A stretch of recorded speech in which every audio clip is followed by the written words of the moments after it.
ये बात है साल 2018 की। एक किसान की 4 चने से भरी हुई बोरियां चोरी हो जाती हैं। किसान बहुत ज़्यादा परेशान हो जाता है, सीधा नज़दीकी पुलिस स्टेशन पहुंचता है। वहां जाने के बाद थानेदार से कहता है कि साहब मेरा चना चोरी हो गया है। पुलिस वाले इस मामले को बड़ा गंभीरता से लेते हैं और उसके बाद फिर उसकी शिकायत के आधार पर आरोपियों की धरपकड़ करना शुरू कर देते हैं। एक नाम सामने आता है जिसका नाम होता है सतपाल निनामा। पुलिस सतपाल निनामा को गिरफ्तार करती है। गिरफ्तार करने के बाद हवालात में डाल देती है। जब उससे सख्ती से पूछताछ की जाती है तो बताता है कि साहब मेरा एक और साथी है जिसका नाम है बलराम मकवाना। पुलिस फिर बलराम मकवाना को भी पकड़ लेती है और दोनों को पकड़ने के बाद इंदौर के महू जो तहसील लगती है वहां पर उपजेल होती है और उपजेल में उन्हें बंद कर दिया जाता है। जब दोनों को बंद कर दिया जाता है तो ये बात बलराम मकवाना को बहुत ज्यादा खराब लगती है कि तूने चोरी की होगी तो की होगी, मेरा नाम तूने क्यों लिया। और इसी बात को देखते देखते इन दोनों के अंदर बहुत ज्यादा बहस हो जाती है। बहस इतनी होती है कि बात मार पिटाई तक की नौबत आ जाती है। और जब मार पिटाई की नौबत आती है तो सतपाल निनामा कहता है कि अगर तुझे इतना ही तकलीफ हो रहा है, इतनी ही दुख हो रहा है कि तेरा नाम झूठा लिखा गया है, तो मैं तेरा नाम सच्चा बता दूं। जब बात सच्चे के नाम की आती है तो वो कहता है कि क्या सच्चा नाम बताएगा। वो कहता है कि तूने कम से कम 20 से ज्यादा लड़कियों के कपड़े उतारे हैं, उनको नंगा किया है, उनको नंगा करने के बाद उनके साथ गंदा काम किया है। यही नहीं, तूने तो एक लड़का लड़की को जान से मार दिया, तुझे तो इतनी भी शर्म नहीं। जब इस तरह की बातें वो कह रहा था, अब यहाँ ये जो बलराम मकवाना होता है बात सुनता है। सुनने के बाद कहता है कि भाई जो हो गया सो हो गया, तूने मेरा नाम ले दिया सो ले दिया, लेकिन तू शोर मत मचा, किसी को ये बात पता चलेगी तो दिक्कत खड़ी हो सकती है। मैं तेरे आगे हाथ जोड़ता हूं, भले ही मैंने ये काम किया है नहीं किया, मैं किसी से कोई शिकायत नहीं करूंगा। जब बलराम मकवाना ने ये बात कही तो उसके जो साथी होता है सामने वाला, वो एकदम शांत हो जाता है। लेकिन कहते हैं ना कि दीवारों के भी कान होते हैं। जेल के अंदर जो दीवारें बनी हुई थी उनके कान थे, उन कानों तक ये बात पहुंच जाती है और बात ये नजदीकी पुलिस स्टेशन तक पहुंच जाती है जहां की ये बात कर रहा था। फिर पुलिस ने इस मामले में जब पड़ताल करना शुरू किया है तो फिर खौफनाक जो कत्ल था उस खौफनाक कत्ल के बारे में पता चल जाता है और उसके पीछे की जो घटनाएं थी उनके बारे में पता चलता है। तो लोग बड़े हैरान थे, सोचने पर मजबूर थे कि आखिरकार ये कितने क्रूर किस्म के लोग रहे होंगे जिनसे कोई जान नहीं पहचान नहीं, अनजाने लोगों के साथ उन्होंने इस तरह का हीनियस क्राइम जो किया हुआ था। आदाब, नमस्कार, सत श्री अकाल। मैं उस्मान सैफी। मध्य प्रदेश के जिला इंदौर में एक तहसील महू लगती है और महू तहसील क्षेत्र का एक जगह लगती है धार नाका। यहाँ का रहने वाला 19 साल का एक लड़का जिसका नाम होता है हिमांशु सेन। हिमांशु सेन महू में एक डिग्री कॉलेज होता है, वहीं का एक छात्र होता है। उसकी जानकारी, उसकी जान पहचान, उसकी एक दोस्त होती है जिसका नाम होता है श्रेया जोशी, जिसकी उम्र लगभग 19 साल के आसपास होती है, जो कि गाँव कोदरिया की निवासी होती है और वैसे पेशे से वो ग्राफिक्स डिजाइनिंग का कोर्स कर रही थी। दोनों फैसला करते हैं कि कहीं घूमने के लिए चलते हैं। ये तारीख आती है 6 नवंबर 2017। दोपहर के लगभग 3 बजे के आसपास का वक्त हो रहा था। महू तहसील के अंतर्गत विंध्याचल की पर्वत श्रृंखला है। यहाँ पर बहुत ही खूबसूरत नज़ारे हैं प्रकृति के, और नखेरी डैम हो या मेहंदी कुंड हो, पाताल पानी हो या बमनिया हो, यहाँ पर इतने खूबसूरत वादियाँ हैं कि हर कोई यहाँ देखने के लिए जाता है, घूमने के लिए जाता है, चाहे वो ट्रैकिंग हो या फिर पिकनिक का मामला हो। तो इस तरह की घूमने के लिए दोनों निकल जाते हैं। जब दोनों निकल जाते हैं, दोपहर के बाद का समय था, लगभग 3 या 4 बजे के आसपास का वक्त हो रहा था। ये जंगल में जब पहुंचे स्कूटर से तो अचानक से गुम हो जाते हैं। यानी कि इन्हें अब रास्ता मिल नहीं पा रहा था, इन्हें बहुत तकलीफ होती है, परेशानी होती है, जाए तो कहाँ जाएं, कैसे ना जाएं, समझ नहीं पा रहे थे।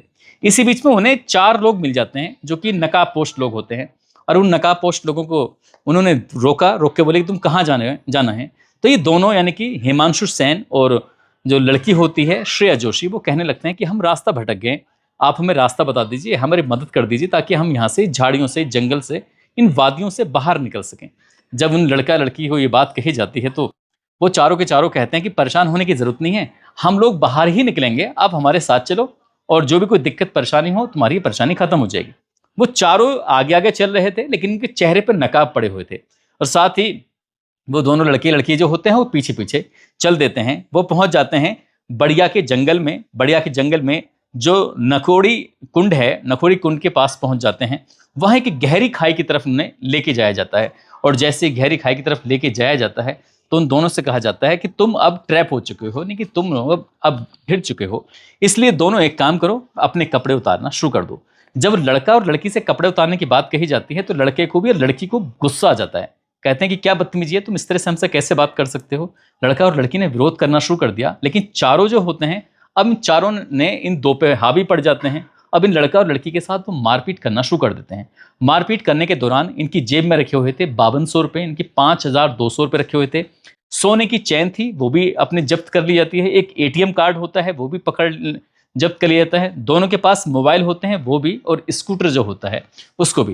यानी कि जो सारा सामान था उनका वो कब्जे में ले लिया जाता है, और कब्जे में लेने के बाद फिर से उनसे वही डिमांड की जाती है कि कपड़े उतारो। जब बात कपड़े उतारने की आती है तो लड़की भी विरोध करती है, लड़का भी विरोध करता है। अब इन चारों लोगों ने मिलने के बाद इन्हें पीटना शुरू कर दिया। जैसे पिटाई कर रहे थे, पिटाई करते करते एक लड़के का, एक व्यक्ति जो होता है उन चारों में से एक के चेहरे से नकाब हट जाता है, और जैसे ही नकाब हटता है तो लड़की एकदम से देखती है, और देखते कहती है कि भैया तुम मुझसे इतनी गंदी हरकत कर रहे थे, तुम्हें शर्म नहीं आती? जब इस तरह की बात कही जाती है तो बाकी जो 3 नकाबपोश होते हैं वो कहते हैं कौन है? वो कहता है कि लड़की मेरे गांव की ही रहने वाली है। जैसे ही गांव के नाम आता है तो उस लड़के का नाम होता है ईश्वर भील, जो कि वो भी कोदरिया गांव का रहने वाला होता है, और लड़की श्रेया जोशी वो भी कोदरिया गांव की रहने वाली होती है। अब लड़की तो इसके अंदर जो डर था वो पूरी तरह से निकल जाता है, लेकिन वो जो थे वो अपनी हरकतों से बाज नहीं आ रहे थे। जिसके भी चेहरे पर नकाब पड़ा हुआ था सभी ने अपने अपने चेहरे का नकाब खोल देते हैं। सबसे पहले नकाब तो खुल जाता है ईश्वर भील का। अब नकाब खोल देता है बलराम मकवाना, जिसकी उम्र लगभग 20 साल के आसपास होती है, लेकिन ईश्वर भील की उम्र होती है 25 साल के आसपास। ये बलराम मकवाना होता है बसी पीपरी का। अजय, जिसकी उम्र 16 साल के आसपास होती है, जो कि बरिया का निवासी होता है, और केशव की उम्र होती है 17 साल के आसपास, जो कि रुंडा का निवासी होता है। चारों ने अपने चेहरे से नकाब हटाया, और नकाब हटाने के बाद अब इस लड़के से और लड़की से कहा कि एक काम करो, अब अपने जो कपड़े हैं ना एक एक करके उतारना शुरू कर दो। अगर आपने ज्यादा जिद करने की कोशिश की तो फिर ठीक नहीं होगा। लड़का लड़की पूरी तरह से विरोध पे उतर आते हैं, और जैसे ही विरोध पे उतर आते हैं तो वो खाई के किनारे खड़े हुए थे, उन्हें धक्का दिया जाता है, और ऐसा धक्का दिया जाता है कि लगभग 300 फीट की ऊंचाई से जब उन्हें नीचे फेंका जाता है तो वो नीचे जाकर गिर जाते हैं। उनकी हालत बद से बदतर हो जाती है। अब ये चारों जो बदमाश होते हैं चारों के चारों नीचे खाई में पहुंचते हैं। वहां जाकर देखते हैं लड़का और लड़की गंभीर रूप से घायल हो चुके थे। इनके अब कपड़े उतारे जाते हैं। कपड़े उतारने के बाद जो इनके कपड़े थे उनमें आग लगा दी जाती है। साथ ही जो लड़का लड़की होते हैं इन्हें अभी डर इस बात का था क्योंकि चेहरे देखे जा चुके थे, पहचान हो चुकी थी, इनकी शिनाख्त कभी भी हो सकती थी। जब लड़का लड़की गांव पहुंचेंगे तो जाहिर सी बात है फिर ये बात खुल जाएगी, पुलिस ने पकड़ लेगी तो फिर जितनी भी आज तक की कहानियां हैं सब खुलकर सामने आ जाएंगी। अब ऐसी स्थिति में इन्होंने फैसला कर लिया लड़का और लड़की को पत्थर से तब तक मारा जब तक क्या उनकी मौत नहीं होगी, यानी कि उनके प्राण नहीं निकल गए। उनके कपड़े जल चुके थे और उनकी जो लाश थी वो बड़े बड़े पत्थर जो होते हैं पत्थरों के बीच में जाके छिपा के रख देते हैं, क्योंकि उस इलाके में बहुत चंद लोग पहुंचते होंगे, बहुत मुश्किल से लोग पहुंचते होंगे। ये चारों बदमाश यहाँ से अपना काम करने के बाद जो लूटा हुआ सामान था इसको लेकर निकल जाते हैं और यहाँ से वो गायब हो जाते हैं। इसके बाद उधर जो लड़का और लड़की होते हैं उनके परिवार वाले बहुत ज़्यादा परेशान थे, क्योंकि लड़का लड़की जब शाम को घर नहीं पहुंचते हैं तो वो नज़दीकी पुलिस स्टेशन जाते हैं। जाकर कहते हैं कि साहब हमारा बेटा है जिसका नाम हिमांशु सेन है, वो कहते हैं हमारी बेटी है जिसका नाम श्रेया है। श्रेया जोशी और हिमांशु सेन जो दोनों गायब थे, घर वालों ने ढूंढ रहे थे, तलाश कर रहे थे। पुलिस वालों ने इस मामले को उतना गंभीरता से नहीं लिया जितना गंभीरता से पुलिस को लेना चाहिए था। लेकिन जब दोनों के गायब होने की बात पुलिस को पता चलती है तो पुलिस शुरुआत में ये समझ रही थी कि दोनों प्रेमी और प्रेमिका हैं, यहाँ से निकल गए होंगे, शादी कर ली होगी। लेकिन लड़की के घर वाले जिद पकड़ लेते हैं कि लड़की नाबालिग है, आप कैसी बात कर रहे हैं। लेकिन बाद में बहुत सारे लोग कहने लगते हैं कि लड़की भी बालिग थी, लड़का भी बालिग है। अब पुलिस वाले शायद उतनी ईमानदारी, उतनी शिद्दत से इस मामले की जांच पड़ताल नहीं कर रहे थे, क्योंकि कुछ दिनों के बाद तेलंगाना में उनकी लोकेशन देखी जाती है, इनके मोबाइल ऑन हो जाते हैं, और मोबाइल ऑन होने के बाद फिर से बंद हो जाते हैं। तो पुलिस वाले कहते हैं कि हम तो पहले से ही तुमसे कह रहे थे, लेकिन तुम मानने को तैयार नहीं थे। लड़का लड़की यहाँ से फरार हो चुके हैं, वो अपनी नई जिंदगी में हैं, अब वो लौटकर वापस नहीं आएंगे। जब वापस आएंगे तो उन्हें स्वीकार कर लेना। जब इस तरह की बात थी तो पुलिस वालों ने भी इस मुकदमे को एक तरह से कह सकते हैं फाइल बंद करके रख दिया था और मामला खत्म हो चुका था। परिवार वाले बस इसी इंतजार में थे कि कभी कहीं से उनकी कोई खबर आए और मुलाकात हो। वो ये नहीं जानते थे कि वो मर चुके हैं। लेकिन ये अप्रैल 2018 की बात होती है। इसी बीच में करीब करीब 6 महीने के आसपास की बात है। ये एक बड़गोदा थाना लगता है। बड़गोदा थाना क्षेत्र में एक किसान के 4 चने की बोरियां चोरी हो जाती हैं, और जैसी बोरी चोरी होती हैं वो किसान थाने पहुंचता है, शिकायत दर्ज कराता है, और शिकायत दर्ज कराने के बाद एक व्यक्ति का नाम लिया जाता है। और जिस व्यक्ति का नाम लिया जाता है वो भी शायद उस घटना में शामिल नहीं था, लेकिन उसने जब एक और व्यक्ति का नाम लिया बलराम मकवाना का, तो फिर वो भी इस घटना में शामिल नहीं था। और इसी बात को देखते हुए दोनों के बीच में काफ़ी झगड़ा हो जाता है। और जब झगड़ा इस कदर हो जाता है कि वो एक दूसरे से कह रहे हैं कि मैं नहीं था इस केस में, मैं नहीं था। लेकिन जो पहला लड़का पकड़ा गया था निनामा, तो सतनाम निनामा ही कहता है कि अगर तुम इस केस में नहीं हो तो कोई दिक्कत नहीं है, तुमने जो लड़का लड़की की हत्या की है मैं उस केस के बारे में पूरी जानकारी जानता हूँ, कहो तो मैं बता दूँ। जैसे बात बताने की आती है तो वहीं पर कोई कैदी होता है, कैदी इस बात को सुन लेता है और कैदी ने मुखबरी कर दी। और जैसे कैदी ने पुलिस को ये बात बताई पुलिस ने इस मामले को गंभीरता से लिया। गंभीरता से लेने के बाद अब इन आरोपियों को पकड़ धकड़ पुलिस ने करना शुरू कर दिया। आखिरकार पुलिस ने कोशिश की और कोशिश करने के बाद ये अप्रैल के अंतिम सप्ताह की बात है। अब इसमें ईश्वर भील वो भी पकड़ा जाता है, बलराम मकवाना वो भी पकड़ा जाता है, केशव ये भी पकड़ा जाता है और एक होता है गोविंद, ये भी पकड़े जाते हैं। यानी कि पुलिस ने 4 लोगों को पकड़ा और पकड़ने के बाद अब इन लोगों से सख्ती से पूछताछ की जाने लगती है। और जब इन्होंने घटनाक्रम के बारे में बताया तो आसपास के लोगों में बहुत ज़्यादा गुस्सा था। साथ ही पुलिस उन्हें वहां लेकर जाती है जहां पर हत्या की थी और लाश को दबाया गया था। लगभग इस घटना को लगभग 6 महीने के आसपास का वक्त बीत जाता है। पुलिस वाले जब उन्हें वहां लेके जाते हैं तो उसी जंगल में ले जाने के बाद आखिरकार उनकी लाश मिल जाती है। और लाश क्या मिलती है? कंकाल मिलता है, बाकी इस शरीर पर कुछ बचा ही नहीं था। पुलिस ने इस लाश के हिस्सों को कब्जे में लिया और साथ ही जो वहाँ आसपास का जो सघन तलाशी अभियान चलाया तो लड़की के चप्पल मिल जाते हैं, लड़के के जूते मिल जाते हैं और लड़की का जो एक थर्मस होता है, जब पानी रखने वाली बोतल होती है, वो मिल जाती है। साथ ही एक खाने का टिफिन होता है, वो भी मिल जाता है और इसी के आधार पर पहचान कर ली जाती है। और साथ ही उनका जो डीएनए सैंपल था उसको भी जांच पड़ताल के लिए भेज दिया जाता है। पुलिस अब इस मामले की जांच पड़ताल में जुटी ही थी।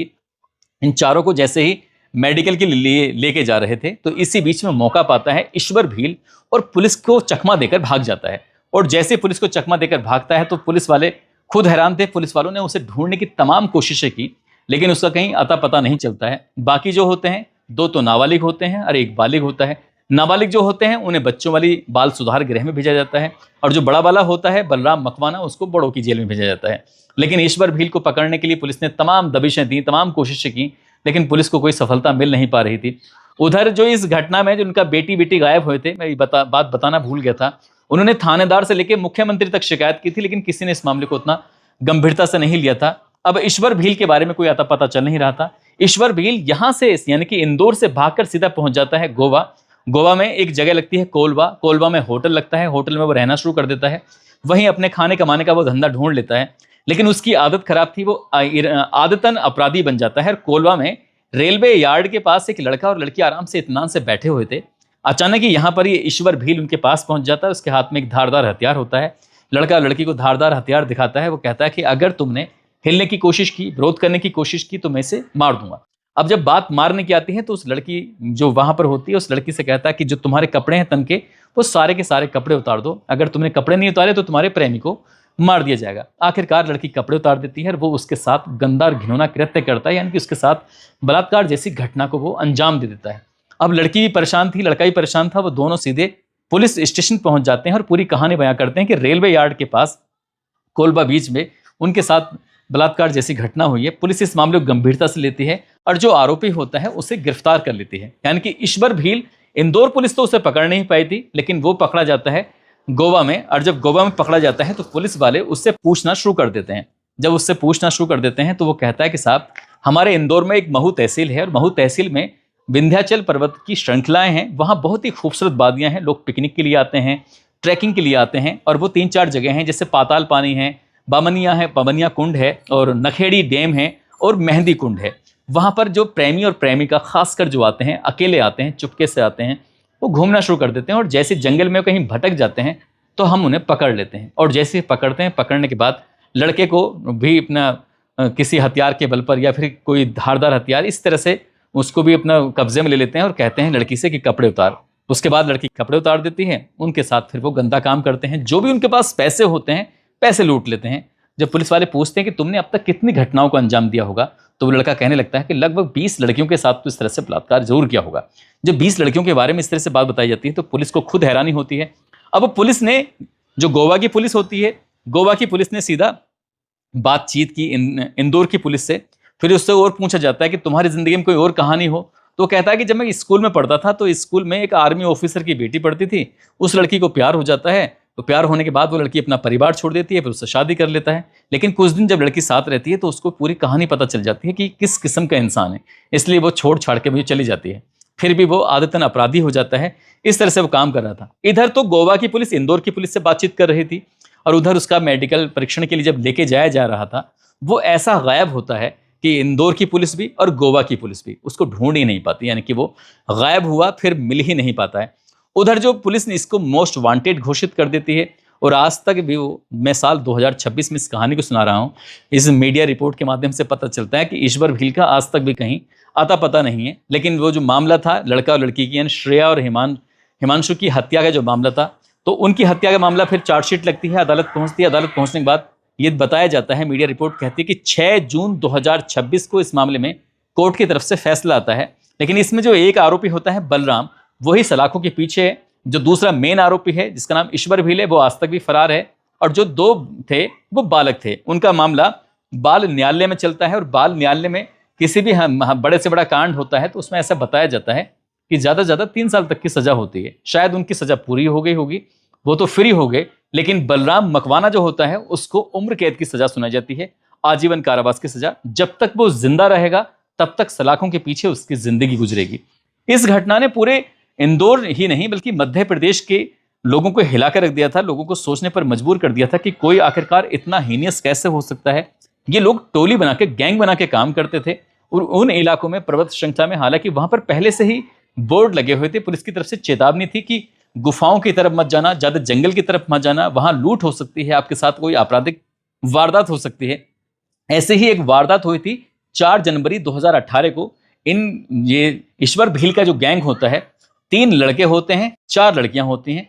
उन 7 को अपने कब्जे में ले लेते हैं हथियार के बल पर। अब ये शाम का वक्त हो रहा था, जैसे इन्हें अपने कब्जे में ले लेते हैं तो लड़कियों और लड़कों से ये कहने लगते हैं कि एक काम करो, तुम अपने कपड़े उतारो। जब बात कपड़े उतारने की आती है तो इसी बीच में एक लड़की बहुत ही होशियारी से जब अपना मोबाइल निकाल रही थी, मोबाइल निकालते हुए उसने एक मैसेज किया अपने खास दोस्त को। और मैसेज करने के बाद कहा कि हम फला जगह इस इलाके में, हम जंगल में पूरी तरह से फंस चुके हैं, हमें बदमाशों ने घेर लिया है, नकाबपोश बदमाश हैं और वो हमारे साथ गंदी हरकत कर रहे हैं। बस इतना मैसेज करना था। इतना मैसेज करने के बाद ये सीधा वो दोस्त के पास पहुंच जाता है। और दोस्त ने इस मैसेज को इतना गंभीरता से लिया, तत्काल ही उसने पुलिस से मदद मांगी। और पुलिस भी इतनी तेज निकली कि तुरंत ही तत्काल प्रभाव से उस इलाके में पहुंच जाती है। और इस इलाके में लगातार सायरन बजाना जब शुरू किया जाता है तो ये बदमाश जो होते हैं ये भाग जाते हैं। उस दिन उनके साथ कोई बड़ी वारदात हो सकती थी लेकिन बच जाते हैं। पुलिस वालों ने काफ़ी कोशिश की कि किसी के साथ ऐसी कोई वारदात हुई है वो आकर हमसे बातचीत करे, लेकिन सामाजिक और लोक लाज के चलते किसी भी लड़की ने यह आकर शिकायत नहीं की कि हमारे साथ इस तरह की घटना हुई है, क्योंकि कोई भी नहीं चाहेगा उसकी ज़िंदगी इस तरह से बर्बाद हो। दोस्तों, इस पूरे घटनाक्रम को सुनाने का उद्देश्य किसी को परेशान करना नहीं है, किसी का दिल दुखाना नहीं है, बल्कि आपको जागरूक करना है, आपको सचेत करना है। और जाते जाते सुदेश कुमार हैं जो कि हरियाणा के पलवल में एक सौंद गांव लगता है, होटल के पास में दोस्त हैं हमारे सुदेश कुमार, जो कि तिरछी बात के नाम से चैनल चलाते हैं और कहानियां सुनाते हैं। आज हमारे दोस्त का जन्मदिन है। सुदेश कुमार जी, आपको जन्मदिन की बहुत बहुत शुभकामनाएं। मैंने सुना है कि आप बहुत मेहनत करते रहते हैं, कई कई कहानियां बनाते रहते हैं, तो ऐसे आप मेहनत करते रहिएगा। लेकिन एक बात है, कहानी सच्ची होनी चाहिए, कहानी कोई वैसी नहीं होनी चाहिए। पूरी शिद्दत से सुनाओ और सच्ची कहानियां सुनाओ। कई आजकल बहुत सारे पत्रकार, बहुत सारे ऐसे लोग हैं जो कई ऐसी कहानियां सुनाते रहते हैं, अर्जी फर्जी कहानियां कि ट्रेन में लड़की मिली, उससे शादी हो गई, ये हो गया, वो हो गया। तो इस तरह की कहानी नहीं। लोगों को समाज जागरूक करें और उनको ऐसे दिग्भ्रमित करने वाली कहानी ना सुनाएं।